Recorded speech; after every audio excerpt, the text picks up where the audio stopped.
Hello again. As you can see, I'm in another different chair. I'm in a recliner that no longer reclines, but it does offer some good back support and cushioning. And I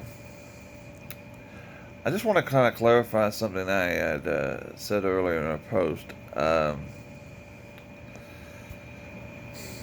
why it's my cat.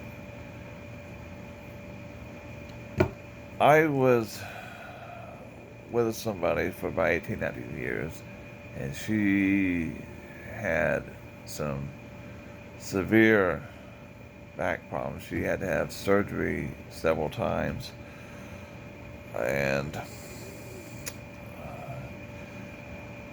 I was working at a news editor. Well, I'm gonna say it's at the Wagner Tribune. It's in Wagner, Oklahoma, a little town outside of Tulsa, and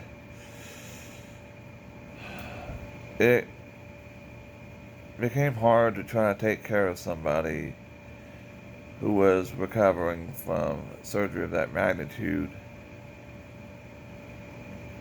when you have chronic back pain yourself and you're working a job that has no set hours because that's the way it is in the news business. You might go in at 8 o'clock in the morning and not leave at 8 o'clock at night. And we had a publisher who felt that everyone should be at their desk at 8 o'clock in the morning, regardless of what happened the night before. Even if we were up till 4 o'clock in the morning covering some groundbreaking event, but and from about November 2012 till about April 2014, I was pretty much doing all this nonstop, and it got worse when my ex she had uh, another back surgery after Christmas week 2013, and she had some complications from that, and they had to go do emergency back surgery in March of 2014. And by that time, I got the feeling that my company that I worked for, the paper, was trying to more or less push me out of the position I was in. I mean, I'm no dummy. I've worked jobs. This wasn't my first job. I've known people who will say one thing and then they're doing something totally different behind your back. They got one hand patting you on the back, the other hand is looking to to stick a knife. You know, they're patting you on the back, and they're probably looking for a good place to stick a knife. As the old saying goes, stab you in the back. So after she had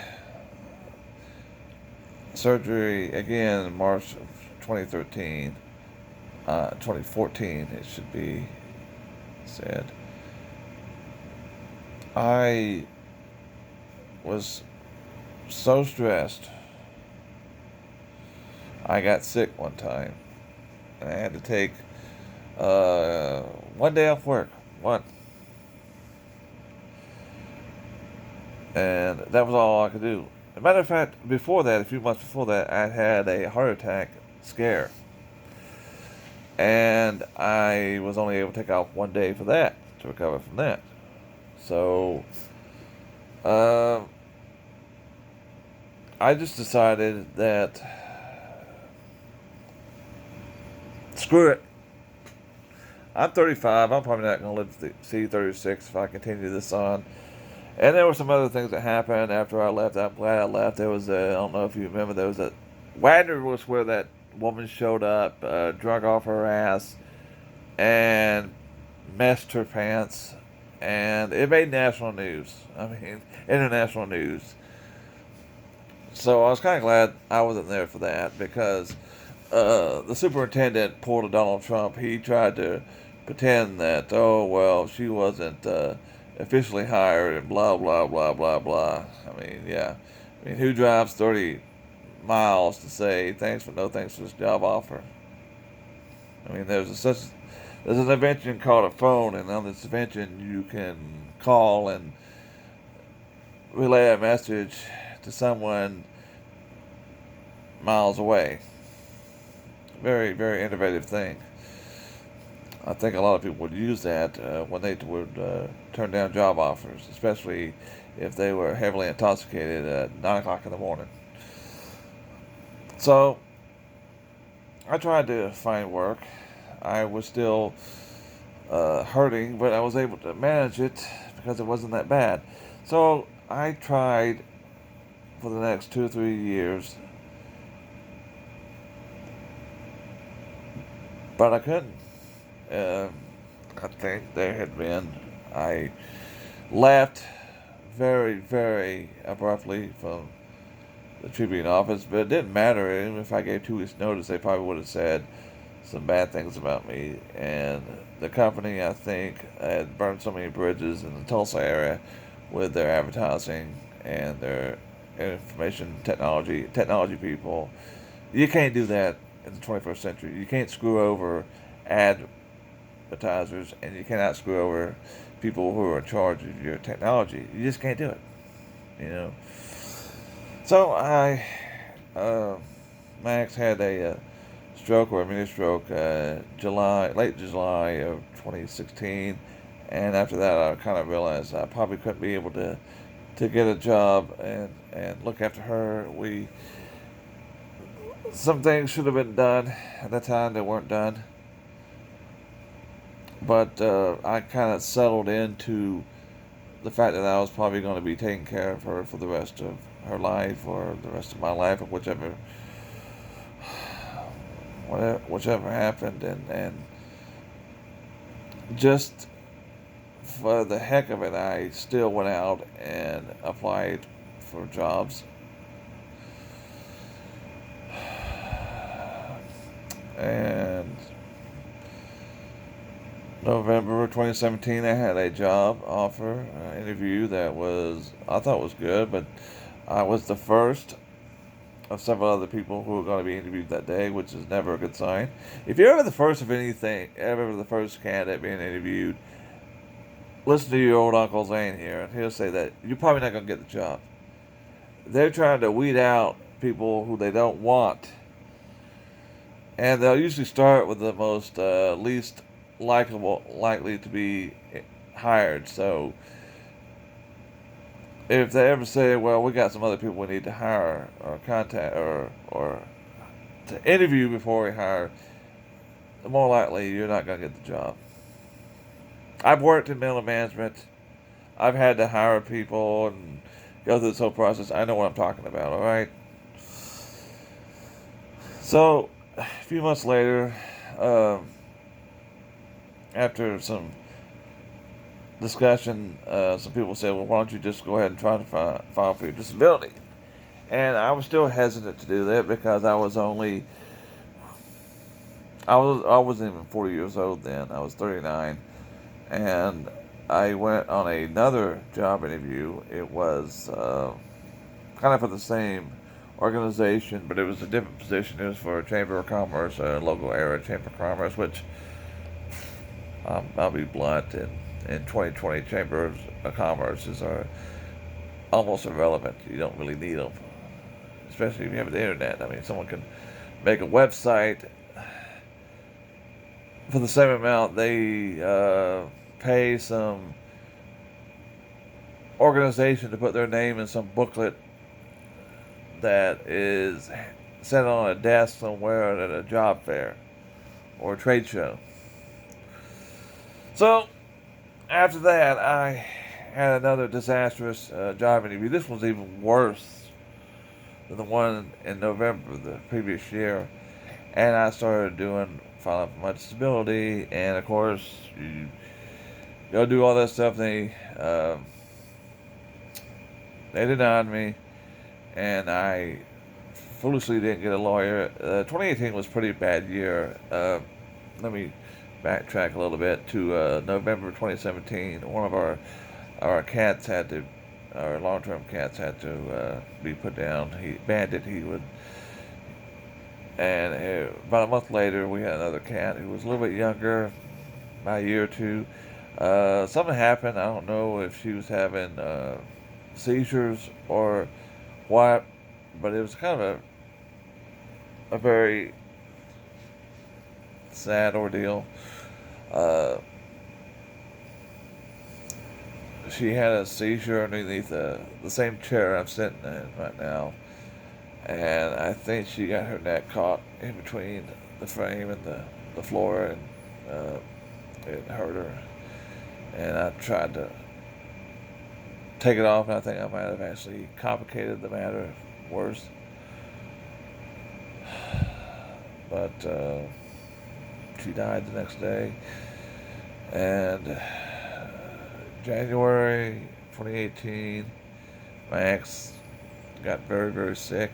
Like I said, she had breathing problems as it was, and she had pneumonia and RSV. We thought it was first we just thought it was just a winter cold, but she said she couldn't breathe, so I took her to the hospital, and they put her on a BiPAP in ICU for about a week, and she got over that, and then about a month and a half later, she was having some swelling, retaining water, and her doctor at the time wasn't the best, and we had gone in on a Monday sorry, I'm having to move around here, my back. We had gone in about late, it was like the last part of February, and my ex, she had to use a wheelchair when we was out, and she had to use walkers and canes. Well, we didn't bring the canes or walkers, and because of a stupid doctor's office, didn't want us using the bathroom unless for urine analysis. We used a public woman's bathroom. I couldn't go in, and she fell, so she went to the hospital again. Luckily, the hospital was just down the road, and I immediately thought she may have hit her head or hurt her back.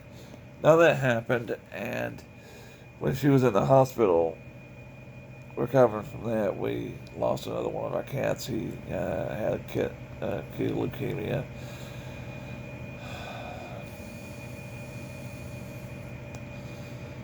And then after she got out of the hospital, she was still having musculoskeletal pain, so she was in and out of the hospital a lot over the next few months. And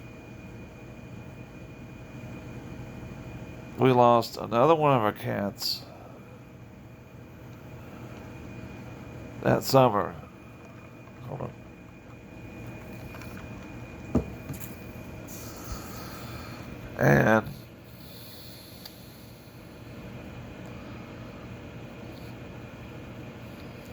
And my ex was still having health problems. She was I think one time, she maybe even got food poisoning, which was very severe. She had to go in the hospital for that. And so all this stuff's going on. I couldn't find time to contact a lawyer, and some other things happened. We lost two of our other cats, older cats. They just died of old age. They were 14 and 13. And I kind of had a little nervous breakdown. And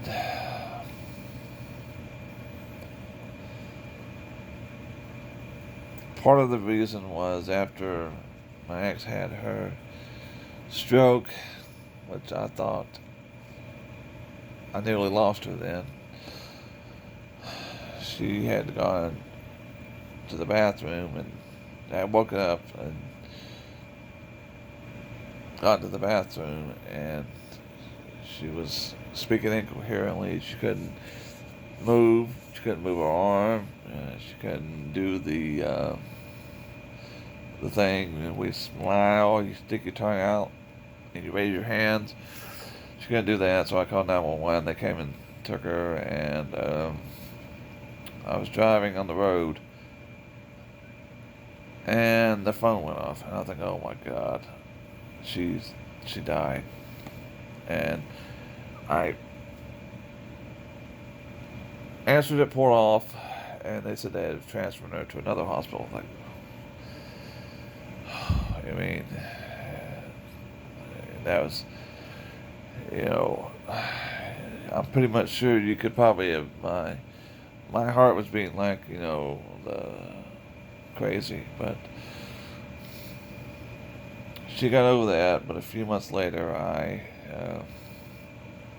had a friend who, very, very, very, very good friend, who had a very traumatic experience I won't get into, and I could have lost her too, and I kind of sunk into depression for about 2, 3 years, very bad, and that and the repetitiveness of being a caregiver, which is, let me just say, you get mood swings. Anything can set you off. And your weight fluctuates. You sleep deprived. This when my ex went to the hospital for the food poisoning, I didn't sleep for like 36 days. Not 36 days. I didn't sleep for like 72 hours because we went to one hospital. They released her. Then I had to go to another hospital to find out what was going on. And on top of that, I had to reschedule an appointment with my uh, disability thing. I was scheduled that day, so I'm pretty sure that didn't look good because I had to reschedule an appointment. And my friend had some other health issues at the same time, so it was all snowballing. Uh, so, uh, so by 2019, I was pretty much just nuts. And we had kind of discussed, Max and I had discussed maybe separating because where we live at, because she's on oxygen, it's the country. There's dirt, dust, pesticides. This is an old house. It was built back in 1948. Drafty. But we stuck it out, and we stuck it out because I loved her. I still love her.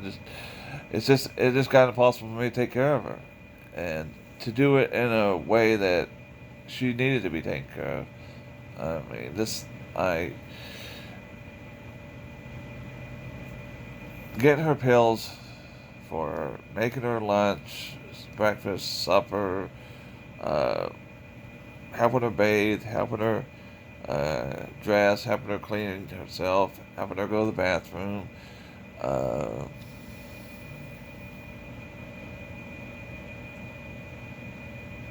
it's time consuming. And there was little time to do anything else around the house except general things like collect trash, wash dishes, do laundry. There wasn't any time to do a lot of things around the house that I needed to get done, and I wasn't really physically able to do it.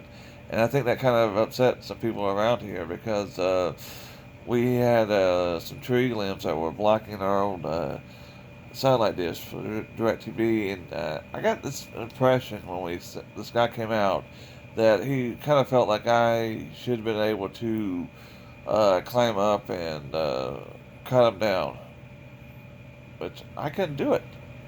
I mean, Yeah, I'll climb up on a ladder and I'll put myself in harm's way, and then I'm screwed. And whoever put this thing here years ago knew that there were trees there. They knew that the trees would get in the way. So, it's not my responsibility. It's their machine. It's their hardware. It's their equipment. So, uh, but it got hard, and there was a moment. She back in May of last year, 2019, when she fell out of bed and it hit her head on the nightstand, and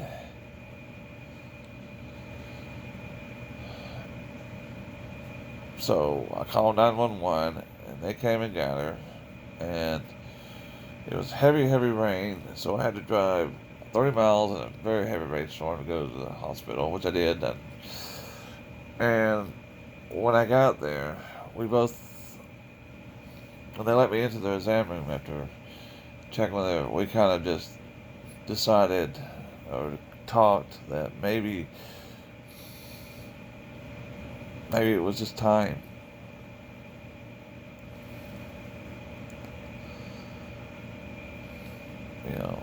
I couldn't take care of her much longer. I wanted to. I would have done it if I was able. I would have done it.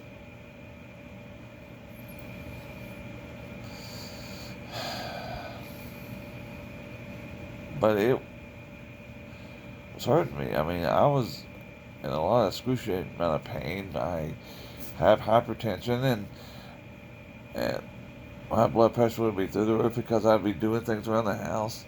And I started having to walk with a cane shortly after that. And it's it's hard to do things when those hands only got two hands. What if you only had one hand? So I just want people to know that it wasn't. I didn't kick her out because she was physically disabled. I mean, God, we were together for so many years. I mean, and if I would have done it, I would have done it before then. But I'm not that type of person. I don't care, how bad someone gets, you know. But I was concerned about her health, my health, and for about 6 months now, since February, I've been here by myself. And I don't know what's going to happen. I was able to find a law office that would handle my disability case. We're supposed to have a hearing tomorrow, so fingers crossed, that things can go right. But I didn't.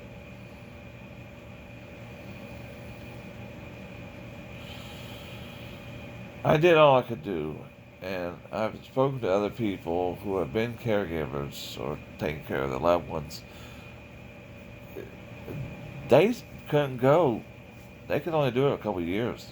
I mean, I did this straight for almost 6 years, and that was no, and even holding down a job for about 18 months. You see, but it was even before that.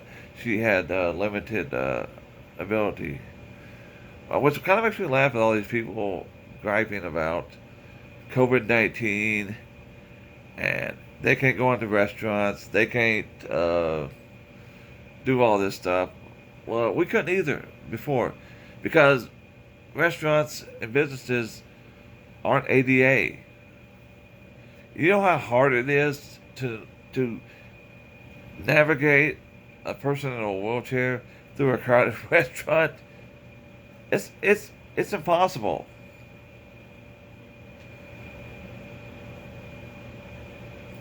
And especially if the restaurant does not have a restroom, well, that person can use where, and she can walk in a restroom to wash your hands or go to the bathroom. So we often had to get takeout and eat it somewhere else. Eat it in the car out in the parking lot. And so I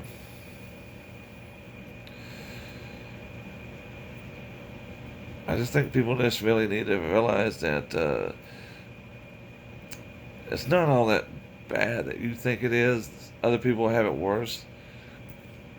And until you're put in that position, I don't think you'll ever understand. I hope you don't ever get in that position. But if you do, I think you'll understand a little more. Thanks for listening.